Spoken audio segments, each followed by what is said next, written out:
नमस्कार साथियों, स्वागत है आप सभी का RWA civil services YouTube channel पर। और आप सबको पता ही है कि बिहार सरकार के द्वारा 2025-26 के लिए बजट प्रस्तुत किया जा चुका है और कहा जा रहा है कि अब तक का सबसे बड़ा बजट है। साथ ही साथ आपको यह भी पता होगा कि अभी जो नीतीश कुमार की सरकार चल रही है इसका अंतिम समय काल है, यानी कि इस कार्यकाल के दौरान ये अंतिम बजट प्रस्तुत किया गया है। तो कहीं ना कहीं इसमें कई सारे मामले आपको वो नजर आएंगे जो कहीं ना कहीं अगली बार इलेक्शन जो है उस पर प्रभाव डालने का प्रयास रहेगा। तो आइए इन सभी इंपॉर्टेंट बिंदुओं पर ध्यान डालते हैं जो हमारे परीक्षा के दृष्टिकोण से बहुत ही ज्यादा इंपॉर्टेंट हो जाता है। ठीक है, तो आइए देखते हैं। सबसे पहले हम बात करें बजट की, तो 2025-26 के बजट के अनुमान अगर हम देखें तो ये 3,16,895 करोड़ रुपए का बजट प्रस्तुत किया गया है, जिसमें से स्कीम पर आपका 1,16,759 करोड़ रुपए खर्च किए जाएंगे और वहीं स्थापना एवं प्रतिबद्ध व्यय जो है वो लगभग 2,135 करोड़ के आसपास होने वाला है। आगे हम बात करें तो इसमें से राजस्व व्यय की बात करें, है ना, तो जो आपकी 3,16,895 करोड़ की बजट प्रस्तुत की गई है इसमें से 2,52,000 करोड़ जो है ये राजस्व व्यय है। और वहीं हम बात करें दूसरी, है ना, तो दूसरी हमारी है पूंजीगत व्यय, और पूंजीगत व्यय के रूप में 64,894.76 करोड़ रुपए यहां पर बजट शामिल किया गया है, यानी कि पूंजीगत जिससे पूंजी का निर्माण किया जाएगा। तो ये दो बातों पर आप विशेष ध्यान यहां पर रखेंगे। अब बात करें यहां पर राजस्व बचत की, है ना, तो राजस्व बचत जो है ये कैसे निकलता है, तो जब राजस्व जो प्राप्त होता है उसमें से राजस्व व्यय को जब माइनस करते हैं तो राजस्व बचत आता है। और इस वर्ष अनुमान है कि 8,831 करोड़ रुपए का राजस्व बचत यहां पर होने वाला है। ठीक है, अब एक बात यहां पर आ जाती है कि ये कितना परसेंट, तो जीएसडीपी का लगभग आपका 0.8% के आसपास ये बचत होने वाली है। ठीक, अब क्वेश्चन आते हैं आपका राजकोषीय घाटा से, है ना, तो राजकोषीय घाटा की बात कर लें तो जो लिमिट रखी गई है आपको पता ही है कि एक बेहतर राजकोषीय प्रबंधन तब होता है, तब माना जाता है जब ये 3% के आसपास रहे, और राज्य सरकार इसमें बहुत ही बेहतर कार्य की है। और ये आपका कितना रहा है, इस वर्ष का अनुमान है कि 32,718 करोड़ रुपए के आसपास राजकोषीय घाटा रहने वाला है, जो कि आपकी 3% से कम है। कितना, 2.98% आपको देखने को मिलेगी।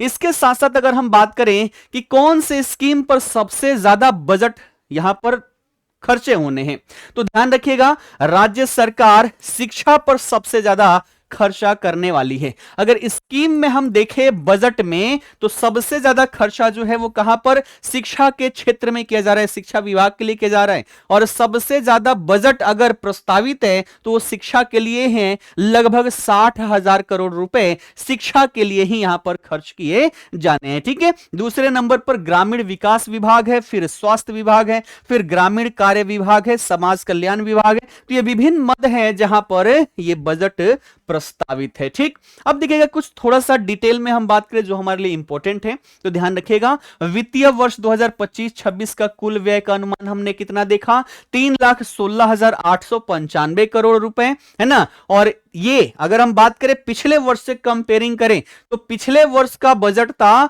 2,78,725 करोड़ रुपए, और उससे इस वर्ष का बजट जो है वो 38,169 करोड़ रुपए ज्यादा है। यानी कि पिछले बजट से इस वर्ष का बजट कितना, 38,000 करोड़ रुपए से भी ज्यादा रखा गया है।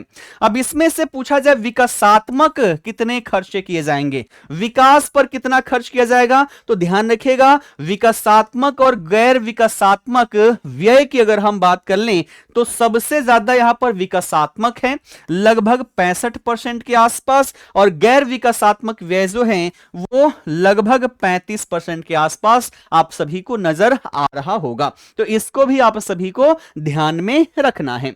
इसके साथ साथ देखें तो यहां पर देखिएगा जो यहां पर इनकम होती है ना, इसमें से देखा जाए तो केंद्र सरकार के द्वारा परसेंटेज भी दिया जाता है, अनुदान भी दिया जाता है। तो अगर इस पर हम ध्यान दें तो 2025-26 में राज्य को केंद्र सरकार से जो केंद्रीय कर है ना, जो सेंट्रल टैक्सेस है, इसमें से 1,38,515 करोड़ रुपए प्राप्त होने का अनुमान है।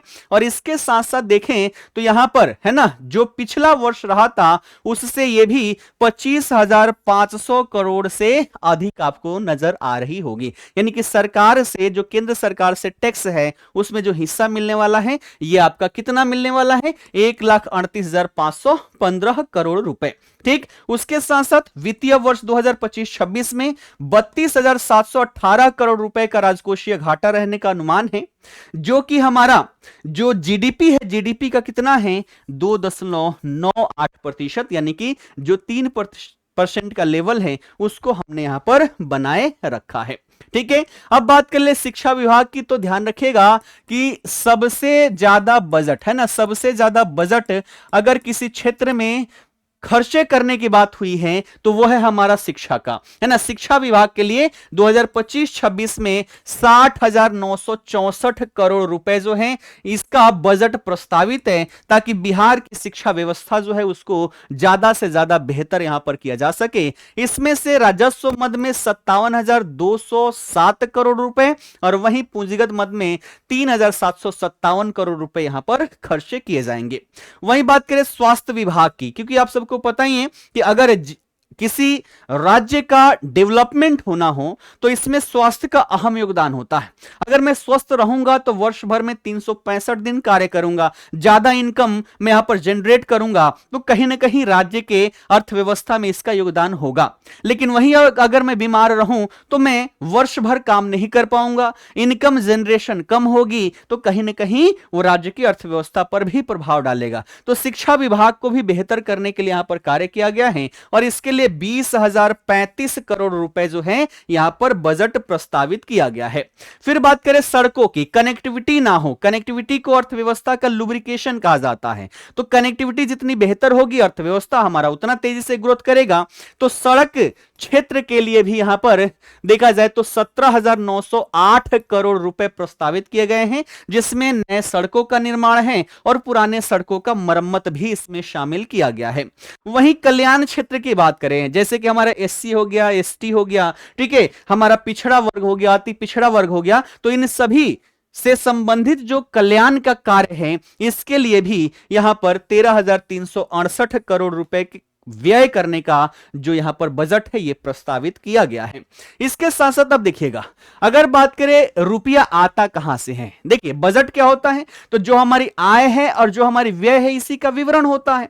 तो आय कहां से है, तो सबसे ज्यादा पैसे राज्य को कहां से आता है, केंद्रीय करों में राज्य का जो अंश होता है ना, यानी कि जो केंद्रीय कर है, लिख लीजिएगा इसको, है ना, जो केंद्रीय कर है, केंद्रीय कर में राज्य का अंश है ना, राज्य का अंश जो है सबसे ज्यादा राज्य सरकार को यहीं से इनकम होता है, ठीक है, यहीं से आय है, और ये कितना है, ये है 43.68%।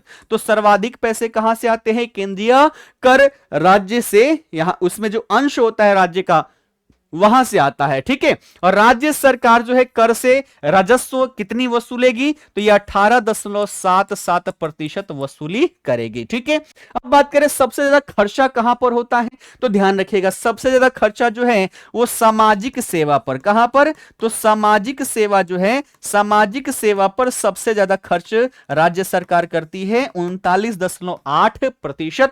उसके बाद है आपकी सामान्य सेवा लगभग 29%, ठीक है। फिर है यहां पर आर्थिक सेवा लगभग 23.5% के आसपास यहां पर खर्चा राज्य सरकार करती है, ठीक है। उसके बाद आगे देखते हैं, अब देखिएगा बढ़ोतरी कितनी हुई है, तो पिछला जो बजट रहा, पिछला बजट कितने रुपए का रहा है ना, तो पिछला बजट जो है यहां पर देखिएगा ये रहा 2,78,725 करोड़ के आसपास, अब है 3,16,895 करोड़ के आसपास, यानी कि 38,169 करोड़ की वृद्धि है। अगर प्रतिशत में पूछा जाए तो 13.36% की बढ़ोतरी यहां पर पिछले वर्ष से देखने को मिली है। तो यह बात आप सभी अवश्य ध्यान में रखिएगा। और क्या क्या बातें, तो एक तो हमारी वृद्धि हो गई कितनी, 13.69% की वृद्धि यहां पर देखने को मिल रही है।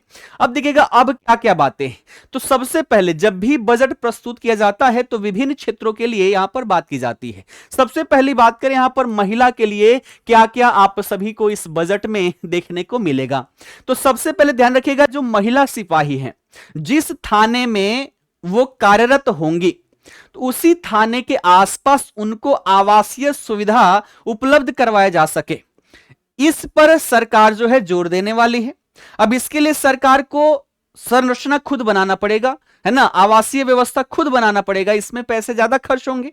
तो ऐसी स्थिति में सरकार का यह निर्णय है कि आसपास में जो भी संरचना हो, जो जैसे आवासीय सुविधा हो गई, तो उसको रेंट पर ले लिया जाए, किराए पर ले लिया जाए, और किराए पर लेकर इनको उपलब्ध करवाया जा सके, ताकि जहां इनकी ड्यूटी है जिस थाने के आसपास, उसी थाने के आसपास रह सके। तो पहली तो बातें ये कही गई है। दूसरा देखिएगा, दूसरा यहां पर जैसे ग्रामीण क्षेत्रों में देखें तो लड़कियों के विवाह में बड़े स्तर पर खर्चा होता है, और आप सभी ने देखा होगा कि वहां पर विवाह में खर्चे इतने ज्यादा हो जाते हैं कि लड़की के परिवार वाले कर्जे में आ जाते हैं, ठीक है, और कर्जे में आने के बाद कई वर्ष लग जाता है उनको कर्जे भरने में, जिससे उनकी ग्रोथ क्या हो जाती है, निगेटिविटी में चली जाती है, माइनस में चली जाती है।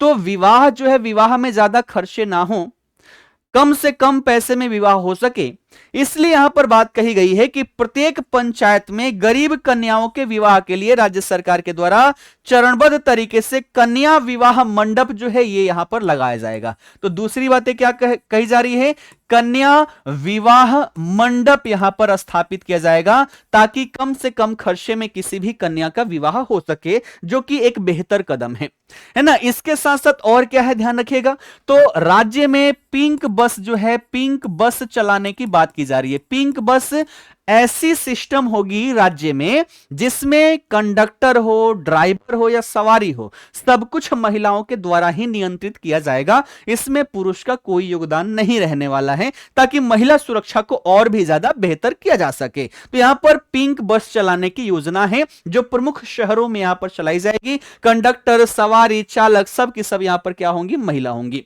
उसके साथ साथ महिलाओं में जो आर्थिक स्थिति है उसको सुदृढ़ करने के लिए, है ना, यहां पर क्या किया जाएगा, तो ई रिक्शा जो है, अगर कोई महिला चाहे कि ई रिक्शा खरीदकर खुद से यहां पर अपना इनकम जनरेट कर सके, तो यहां पर नगद अनुदान का प्रावधान भी किया गया है, यानी कि राज्य सरकार के द्वारा नगद अनुदान यहां पर दिया जाएगा, ताकि ये सभी मोटिवेट हो सके कि यहां पर अपना इनकम जनरेट कर सके।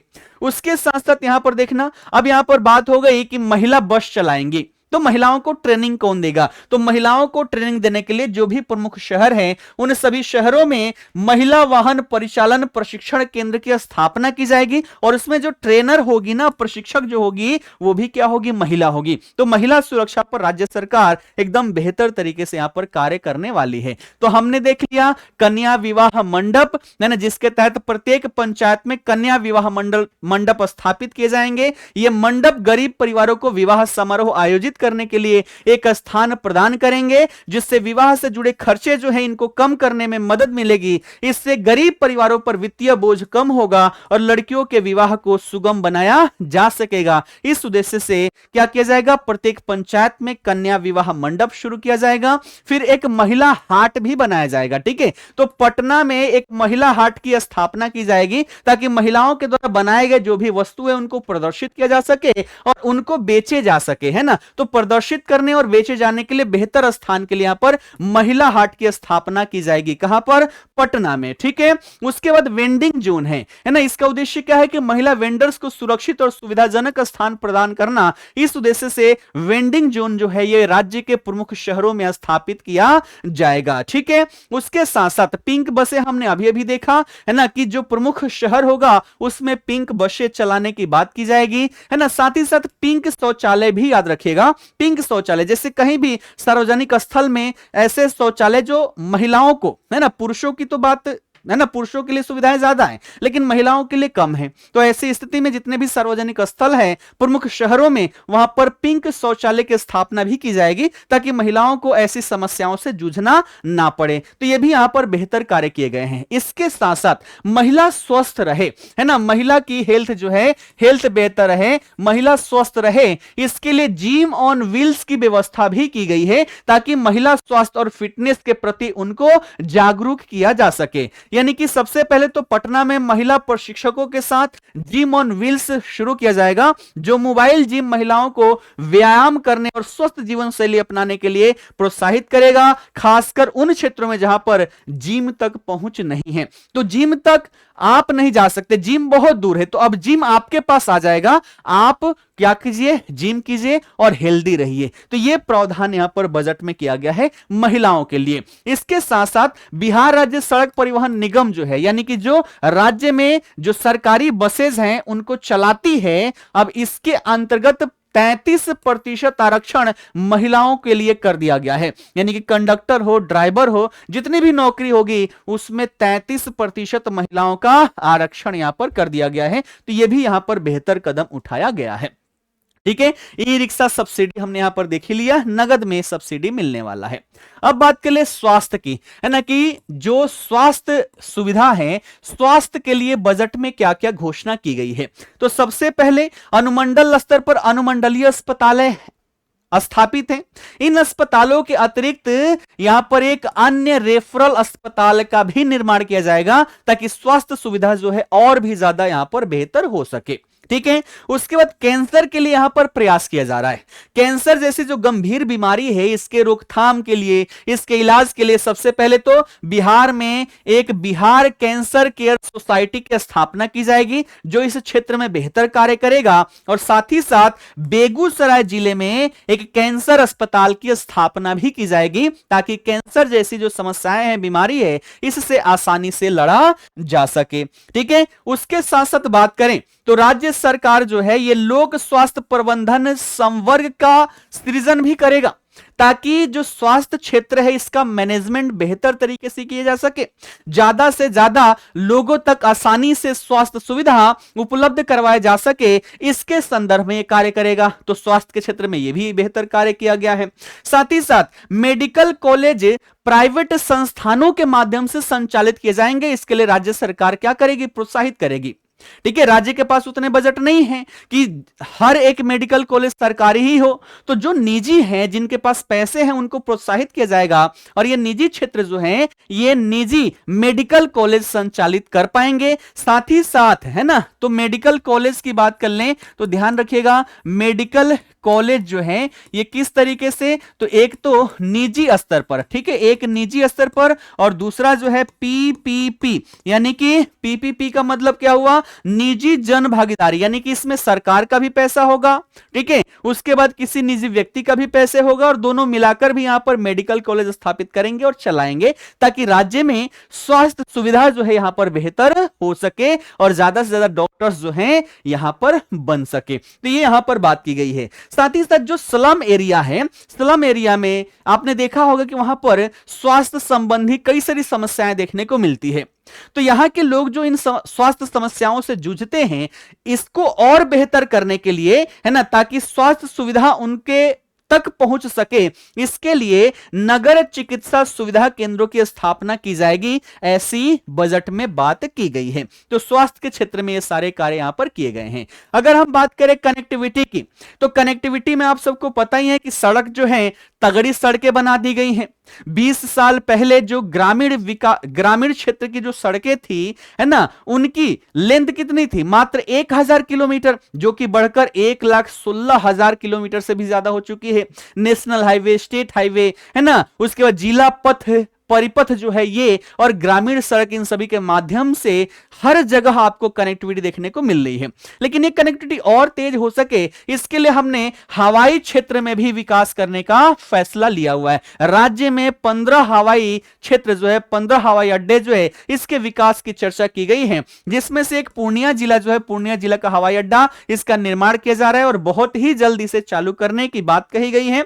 साथ ही साथ राजगीर, सुल्तानगंज और रक्सौल में हवाई अड्डा विकसित करने के लिए यहां पर कार्य किया जाएगा, जो कि ग्रीन फील्ड हवाई अड्डा होगा। इसके साथ साथ कई सारे छोटे हवाई अड्डा भी विकसित किए जाएंगे, जैसे भागलपुर, वाल्मीकि नगर, वीरपुर, मधुबनी, मुंगेर और सहरसा। इन सभी हवाई अड्डों के साथ साथ मुजफ्फरपुर हवाई अड्डे को भी उड़ान योजना के तहत विकसित किया जाएगा, ताकि कम से कम पैसे में मैक्सिमम लोग जो है हवाई यात्रा यहां पर कर सके। तो हवाई क्षेत्र में भी यहां पर बेहतर कार्य किए जा रहे हैं। ठीक है, तो ये सारी चीजें यहां पर डिटेल में डाला हुआ हुआ है ताकि कनेक्टिविटी यहां पर बेहतर हो सके। आप यहां से नोट्स बना सकते हैं, ठीक है।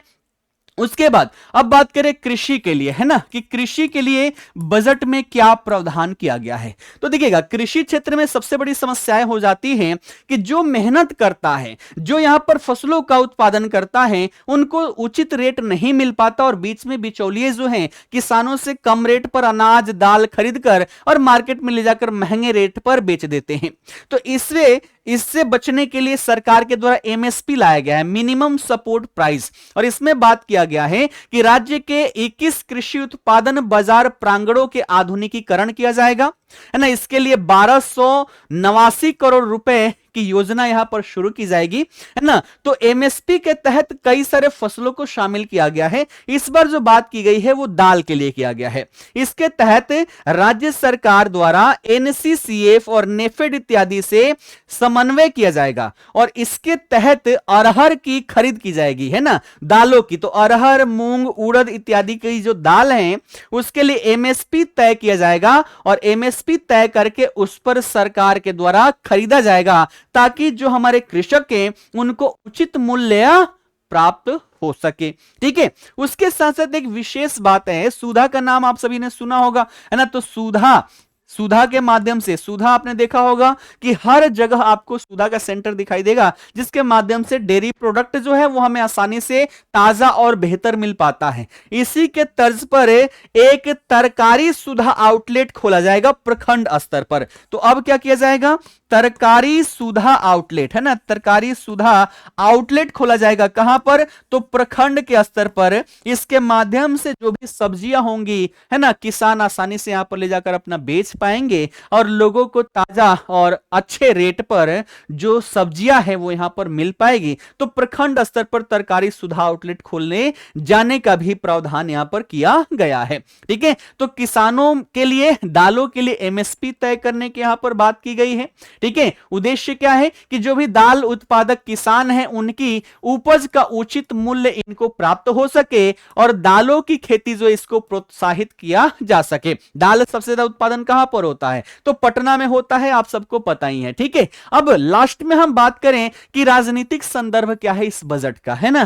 तो यह भी बात करनी है। तो ध्यान रखिएगा कि नीतीश सरकार जो अभी वर्तमान में चल रही है इसका अंतिम समय काल चल रहा है, नवंबर तक इसकी क्या हो जाएगी, है ना, ये जो सरकार है वो समाप्त हो जाएगी, नई सरकार यहां पर गठित होगी, इलेक्शंस आने वाला है। तो इन सभी बातों को यहां पर फोकस किया गया है ताकि बजट में सभी लोगों के लिए कोई ना कोई विशेष बात हो ताकि राजनीतिक रूप से सरकार को कुछ प्रॉफिट भी यहां पर मिल सके, ठीक है। तो बजट में जितनी भी महत्वपूर्ण बातें यहां पर की गई थी लगभग उन सभी बातों को मैंने यहां पर शामिल किया हुआ है। आशा करता हूं आप सभी को ये अच्छे से समझ में आया होगा, है ना, अच्छे से समझ में आया होगा। इससे जुड़ी हुई आप अपना नोट्स अवश्य ही बना लीजिएगा क्योंकि इसमें वो सारी पॉइंट मैंने शामिल किया हुआ है जो कहीं ना कहीं आपके एग्जाम के लिए बहुत ही ज्यादा महत्वपूर्ण हो जाता है, ठीक है। तो आशा करता हूं सबको अच्छा लगा होगा, है ना। पीडीएफ आप डाउनलोड करके और इसके माध्यम से अपने नोट्स अवश्य ही बनाइएगा। चीजों को बार बार रिकॉल कीजिएगा क्योंकि करंट की चीजें जो होती हैं उसे हमें ज्यादा रिवीजन करना पड़ता है ताकि खोपड़िया में छप सके, ठीक है। तो मिलते हैं फिर एक इंपॉर्टेंट टॉपिक के साथ। फिलहाल के लिए आप सभी का बहुत बहुत धन्यवाद। जय हिंद।